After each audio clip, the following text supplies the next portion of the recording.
According to standard operating procedure, if an FAA flight controller notices anything that suggests a possible hijacking, the controller is to contact a superior. If the problem cannot be fixed within about a minute, the superior is to ask NORAD, the North American Aerospace Command, to send up or scramble jet fighters to find out what is going on. NORAD then issues the scramble order to the nearest Air Force base with fighters on alert.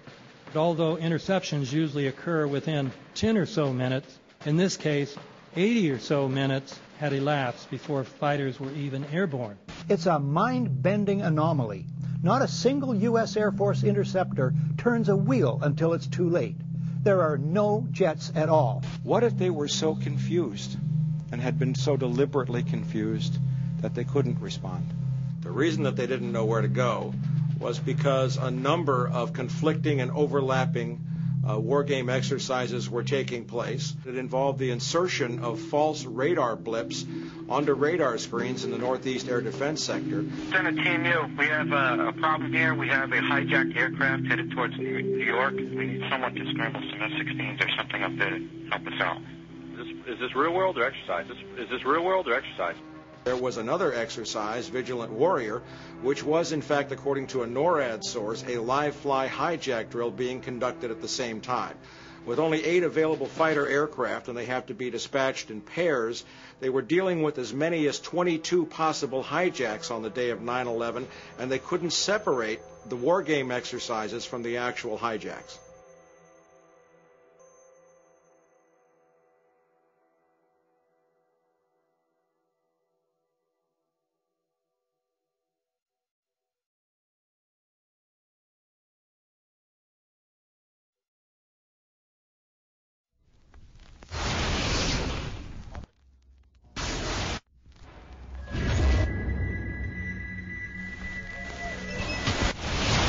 Page 172. The U.S. government has not been able to determine the origin of the money used for the 9/11 attacks. Ultimately, the question is of little practical significance. The American authorities have not managed to trace the source of the funding. And then the most amazingly disingenuous statement, ultimately, is it of little consequence. It is of massive consequence. Doesn't it matter who paid for 9/11? The collapse of Building 7 has been recognized as especially difficult to explain. The 9/11 Commission report implicitly admitted that it could not explain the collapse of this building by not even mentioning it. President, why are you and the Vice President insisting on appearing together before the 9/11 Commission? Because the 9/11 Commission wants to ask us questions. That's why we're meeting, and I look forward to meeting with them and answering their questions. Why you're appearing together rather than separately, which was their request? Because it's a good chance for both of us to answer questions that the 9/11 Commission is looking forward to asking us, and I'm looking forward to answering them. Let's see. Do you think they should be able to stand up and speak their own words? They should go under oath. They should be, yeah, in public.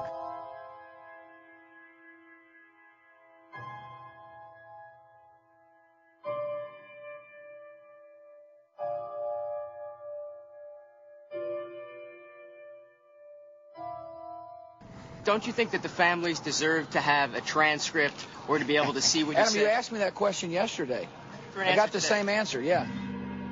The final report was a unanimous report. That means that if there was a single commissioner who had any objection about anything, that fact would be dropped from the report. We have found out that he not only served on the transition team of the Bush administration, that he was a person who wrote a draft memo for the setup of the Bush administration's National Security Council, that he was an individual who wrote the preemptive war strategy that was eventually used for the war in Iraq, that he is a close friend of Condoleezza Rice's. We want him to resign. There is literally nothing in the 9/11 report that the Bush administration did not approve of.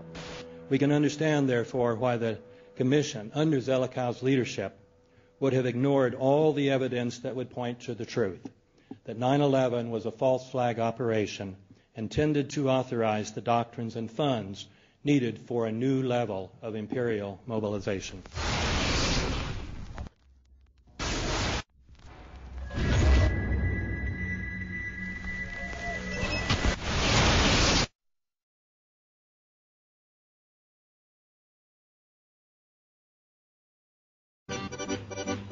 armed with knives, armed terrorism, September 11, global terrorism, September the 11th, terror, weapons of mass destruction, September the 11th, terrorists, the evil terrorists, no. Terrorism. The words are hypnotically repeated.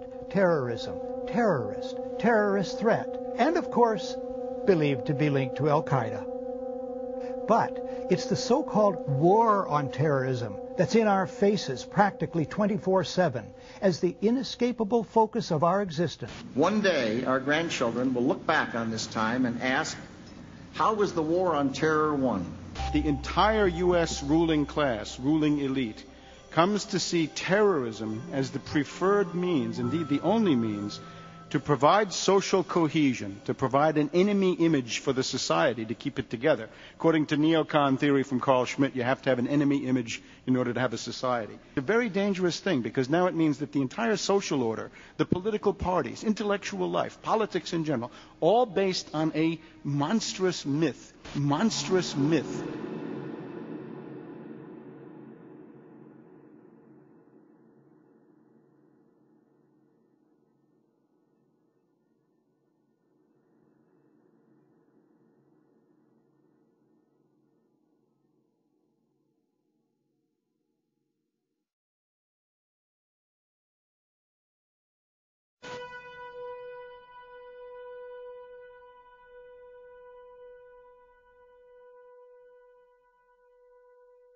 Look, the CIA has done in this country, what they've done to us is unbelievable.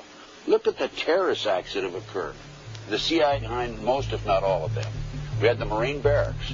We had our embassy in Kenya. We had Pan Am 103. We had the USS Cole. We had Oklahoma City. We had the World Trade Center in 1993. That helped the terrorists blow up the World Trade Center the first time.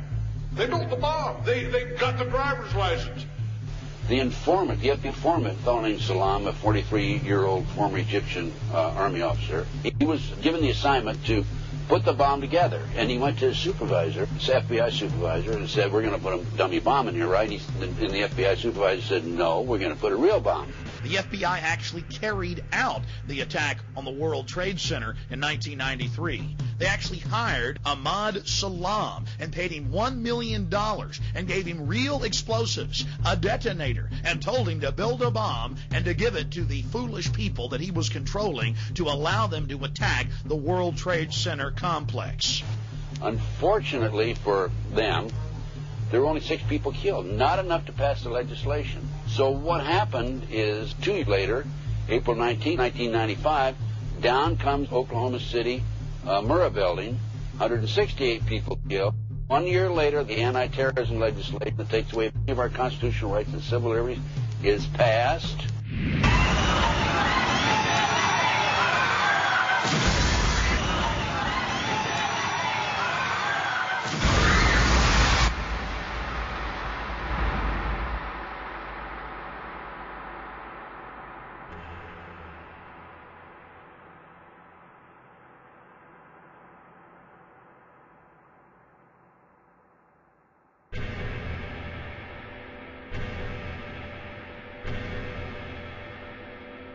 Because at 9:30 this morning, we were actually running an exercise for over a company of 1,000 people in London, based on simultaneous bombs going off precisely at the railway stations that happened this morning.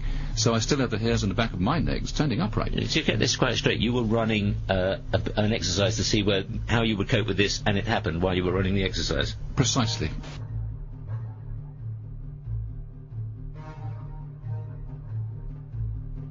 Supposed to believe is some kind of coincidence, there was also an anti-terrorist drill going on 7/7. And again, just like 9/11, they were talking about attacks on the same targets, the same kind of tube stations, and exactly the same time as the actual attack happened, providing some kind of cover for what must be operations orchestrated in some way by the state.